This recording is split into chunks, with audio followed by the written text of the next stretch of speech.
क्षेत्र के जुझारू नेता रामलो चौरसिया को अपने कीमती से कीमती वोट देकर भारी से भारी मतों से विजयी बनाए। रामलो चौरसिया जिंदाबाद जिंदाबाद जिंदाबाद, रामलो चौरसिया जिंदाबाद जिंदाबाद जिंदाबाद। दुखियन गरीबवन के मिट्टी परेशानी, रामलो चाचा जीतिए हम सच कहतानी, रामलो चाचा जीतिए हम सच कहतानी। दुखियन गरीबवन के मिट्टी परेशानी, रामलो चाचा जीतिए हम सच कहतानी। देखो विरोधियन के लटकल बलोला हो, लटकल बलोला, लटकल बलोला। ए भैया चारू ओर हाला इनके होला, ए भैया चारो रे हाला इनके होला। ए भैया इनके जितई ह कहे पूरा गाँव घर टोला, भैया इनके जितई ह कहे पूरा गाँव घर टोला, भैया इनके जितई ह कहे पूरा गाँव घर टोला। भैया इनके जितई ह।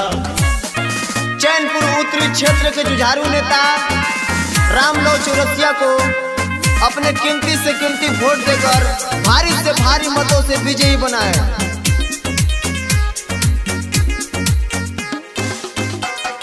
रामलो चौरसिया जिंदाबाद जिंदाबाद जिंदाबाद, रामलो चौरसिया जिंदाबाद जिंदाबाद जिंदाबाद।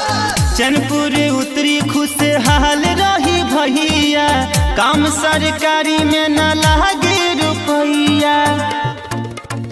चोरी घुसखोरी के ई मिटाई है हो, सबके पेंशन आवास दिलवाई है हो। नाही लुटेरवन के भरी अब झोला हो, भरी अब झोला, भरी अब झोला। ए भैया चारू ओर हाला इनके होला, ए भैया चारो रे हाला इनके होला। ए भैया इनके जितई ह कहे पूरा गाँव घर टोला, भैया इनके जितई ह कहे पूरा गाँव घर टोला, भैया इनके जितई ह कहे पूरा गाँव घर टोला। भैया इनके जितई ह। चैनपुर उत्तरी क्षेत्र के जुझारू नेता रामलो चौरसिया को अपने कीमती से कीमती वोट देकर भारी से भारी मतों से विजयी बनाए।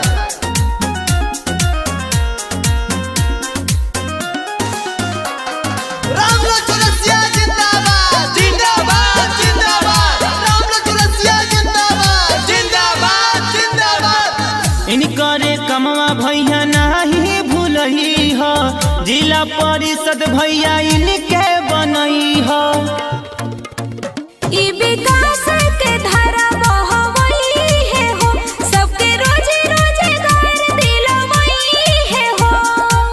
सुती है विरोधियन हो खाके हज मोहला हो, खाके हज मोहला, खाके हज मोहला। ए भैया चारू ओर हाला इनके होला, ए भैया चारो रे हाला इनके होला। ए भैया इनके जितई ह कहे पूरा गाँव घर टोला, भैया इनके जितई ह कहे पूरा गाँव घर टोला, भैया इनके जितई ह कहे पूरा गाँव घर टोला। भैया इनके जितई ह।